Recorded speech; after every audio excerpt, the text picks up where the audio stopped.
Okay, let's dive right in. Imagine this with me for a second. A land where the sky just goes on forever, meeting this endless sea of green grass. A place so huge, it feels like its history is literally written on the wind.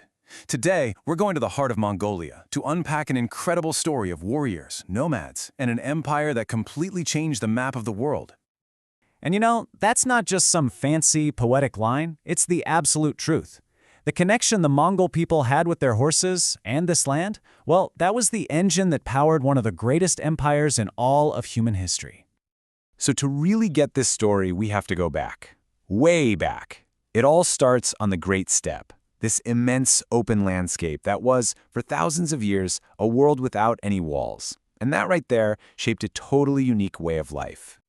Life out here was this constant dance with nature. Your entire existence revolved around following the seasons with your herds. And those winters, they were brutally cold, and they forged this deep, unshakable resilience in the people. This wasn't just a lifestyle, it was an identity built on two things: absolute freedom and incredible, incredible hardship. But this world of scattered, nomadic tribes was about to be turned on its head, unified by a single force of nature. Our story now zeroes in on a boy born in the 12th century, a boy named Temujin. Temujin's path was basically forged in fire and tragedy. Before he was even 10 years old, his entire life was shattered by the ultimate betrayal. His dad, a respected chief, was poisoned by a rival clan. And if that wasn't bad enough, the betrayal cut even deeper. His own tribe, the only source of safety they had in this harsh world, just abandoned his family, left them to fend for themselves in the wilderness. It was the ultimate test: survive or simply disappear. So this is the part that sounds like it's straight out of a movie. How does he go from being this abandoned kid to a total legend? Well, here's the path. He literally survived on roots and whatever else the land offered. He was smart, he formed clever alliances, he showed this courage that was just unbreakable, and it made people want to follow him. And then, step by step, he did the impossible. He united all the warring Mongol clans under one single banner.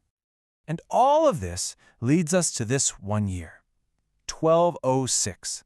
This is the moment, the turning point, when the world truly changes. At a huge assembly of all the tribes he united, Temujin is given a new title, a name that would echo through history forever. He becomes Genghis Khan. And what does that mean? It means universal ruler. It's a title that signifies his absolute authority, not just over one clan, but over all the peoples of the steppe. And with that title, he and his descendants went on to create the largest single land empire the world has ever seen. Just let that sink in. An absolutely astonishing achievement, all born from the will of one determined leader. But look, the story of the Mongol Empire is about so much more than just conquest. Their real, lasting legacy might be something else entirely, something you might not expect: global connection. Think about it like this. Before the Mongols, the world was kind of a collection of separate civilizations that didn't talk to each other much. But the Mongol Empire, just because of its massive size, basically knocked down the walls between them, creating a new, interconnected world. And this is where things get really wild, because a lot of their ideas were centuries ahead of their time. Take the Yomb. It was essentially the world's first international postal service, a whole network of relay stations that let messages and goods travel faster than ever before. You combine that with their protection of the Silk Road and a policy of religious tolerance that was just unheard of back then, and suddenly you have this massive explosion of ideas, tech, and culture flowing between East and West. But you know how these things go. As history always teaches us, even the greatest empires can't last forever.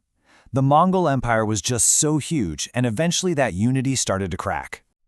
This timeline really shows that long, complicated road from a world-spanning empire back to a single nation. At its peak, you had leaders like Kublai Khan ruling over all of China. But by the 14th century, the empire began to fracture from the inside. Over the next few centuries, Mongolia itself fell under foreign rule, becoming a shadow of its former glory, before finally fighting for and declaring its independence in 1911, starting on the path to becoming the nation we know today. So, that brings us to today. After all that history, what's left of that ancient, powerful spirit in 21st century Mongolia? Well, the answer is a whole lot, actually. If you go there today, the capital Ulaanbaatar is this bustling modern city. It's a symbol of a democratic nation that's finding its place in the world. And yet, the real heart of the country, it still beats just beyond the city limits. Because that core Mongolian identity, it's still there. Oh, you can see it in the 3 manly games of wrestling, horse racing, and archery at the Naadam Festival. You can hear it in the haunting sound of the horsehead fiddle, or the incredible, otherworldly art of throat singing. And most of all, you can just feel it in the timeless freedom of the plains, where nomads still ride, living a life connected to the land, just like their ancestors did centuries ago. So, when you boil it all down, that's what the story of Mongolia is really about. It's this powerful tale of surviving against impossible odds, of connecting the entire world, of a legacy that still shapes us, and of a people whose very soul is tied to the idea of freedom. And that leaves us with one last big thought to chew on. From those ancient tribes on the endless steppe to the modern democratic nation of today, Mongolia's story asks all of us a pretty profound question. In a world that's full of walls and borders, how does a legacy of freedom, born on an open plain, keep echoing through time?